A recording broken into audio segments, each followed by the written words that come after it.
তবে আপনার ভিডিওতে ব্যাকগ্রাউন্ড মিউজিক ব্যবহার করলে কপিরাইট ক্লেম আসে না, ইস্যু আসে না, একদম 100% গ্যারান্টি সহকারে আপনাদের কিন্তু আজকে আমি এই ভিডিওর মাধ্যমে আপনাদের দেখিয়ে দেবো কিভাবে আপনি ব্যাকগ্রাউন্ড মিউজিক ব্যবহার করতে পারবেন, কোনো কপিরাইট ক্লেম আসবে না, একদম আনকমন। এটা আর কেউ আপনাকে দেখাবে না বা শিখাবে না। এটার জন্য সর্বপ্রথম ইনশুট অ্যাপটা আপনারা ইনস্টল করে নেবেন প্লে স্টোর থেকে।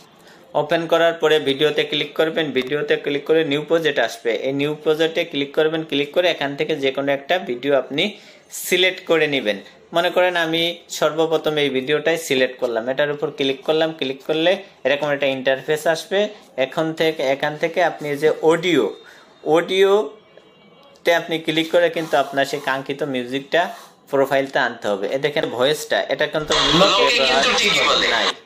এটার সাথে আমি কিভাবে মিউজিক ব্যবহার করব, এটার জন্য মিউজিকে ক্লিক করবেন। ক্লিক করার পরে আপনার সামনে এরকম একটা ইন্টারফেস আসবে। আপনি কি করবেন, এই মিউজিকের উপর আবার ক্লিক করবেন। ক্লিক করলে মাই প্রোফাইল আছে, সেটার উপর ক্লিক করলে আপনার যেই কাঙ্ক্ষিত অ্যালবামগুলো আছে, যেখানে আপনি অডিও ভয়েস রাখছেন, সেগুলো কিন্তু শো করবে। আমি কিন্তু এটা নিলাম।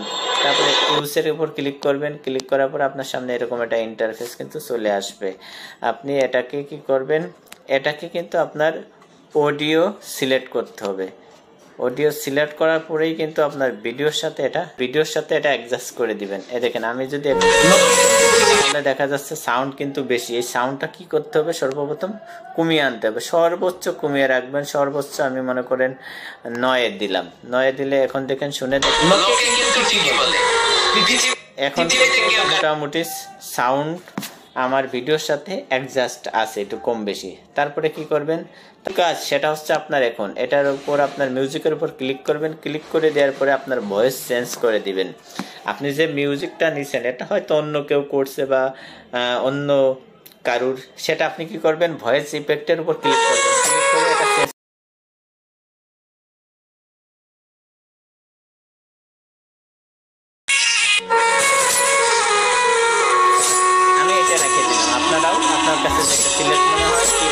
এটা রেখে দিবেন। আমি ওইটা রেখে দিলাম। রেখে দেওয়ার পরে কিন্তু এখন আরো মূল কাজ, এখন কিভাবে আপনি এটা কপিরাইট থেকে বাঁচার উপায় বের করবেন। যেহেতু আমরা ভয়েসও চেঞ্জ করে দিলাম, ফেসবুকের যে রোবট বা ইউটিউবের, তারা কিন্তু ধরতে পারবে না। এটা কি করতে হবে, সর্বপ্রথম আপনাকে এটা মেপে ক্লিয়ার করে নিতে হবে। আমি এই অংশটুকু নিলাম। এটাতে কি করবেন, এটাকে কয়েক খণ্ড আপনাকে তৈরি করতে হবে। এই যে আমি যেভাবে খণ্ড খণ্ড করতেছি, স্লিপ করে করে আপনারা এভাবে কেটে কেটে নেবেন, সুন্দরভাবে কেটে নেবেন। কেটে নেওয়ার পরে কি করবেন, এই প্রথম অংশটা এই পাশে দিয়ে দিবেন, আর এই অংশটা এই পাশে দিয়ে দিবেন। এই অংশটা যাতে আপনার কম্পিউটারে ধরতে না পারে, এরা যদি ধরতে না পারে তাহলে কিন্তু আপনার এই কপিরাইট ক্লেমগুলো আসবে না। আপনারা এলোমেলো করে দিবেন। এলোমেলো করে দিলে কিন্তু আপনার এই সমস্যাগুলো আর আসবে না। এটা হেনে দিবেন, ঠিক আছে, এটা হেনে দিবেন। এভাবে কিন্তু আপনারা সাজিয়ে নিতে পারেন আপনার মনের মতন করে। একটা উলট পালট করে দিবেন। উলট পালট করে দিলে কিন্তু আপনার কপিরাইট ক্লেম আসার সম্ভাবনা খুবই কম। দেখছেন আমি কি করছি, এটাকে একটু ফাঁক ফাঁক করে দিবেন, বেশি না, হালকা ফাঁক করে দিবেন, যাতে একটার সাথে একটা না লাগে।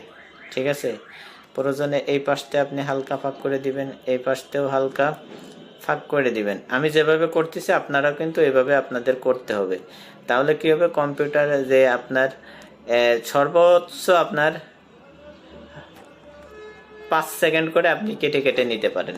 সর্বোচ্চ আপনি 5 সেকেন্ড করে কেটে কেটে নিতে পারেন। মাঝে মাঝে কেটে যাইতেছে, এটা কিন্তু সমস্যা নেই। আপনি যদি এইভাবে ভয়েস এডিটিং করেন তাহলে কিন্তু আপনার ভিডিওতে কিন্তু ভুলেও কপিরাইট ক্লেম আসবে না, মানে ফেসবুক কিন্তু ধরতে পারবে না। আপনি সর্বোচ্চ 2 সেকেন্ড, 3 সেকেন্ড, 4 সেকেন্ড করে এভাবে আপনি কেটে কেটে দিবেন, কিন্তু একটু ফাঁক রেখে রেখে দিবেন, যাতে এটা আলাদা আলাদা হয়ে যায়। একসাথে হইলে তো তাহলে বুঝে যাবে। এজন্য আপনারা এভাবে কেটে কেটে সুন্দর করে, আমি যেভাবে দিছি আপনারাও কিন্তু এইভাবে দিতে পারেন। এভাবে দেওয়ার পরে যদি আপনি ভিডিওটা চালান, দেখেন তাহলে কিন্তু আপনার ভিডিওতে কখনোই কপিরাইট ক্লেম আসবে না।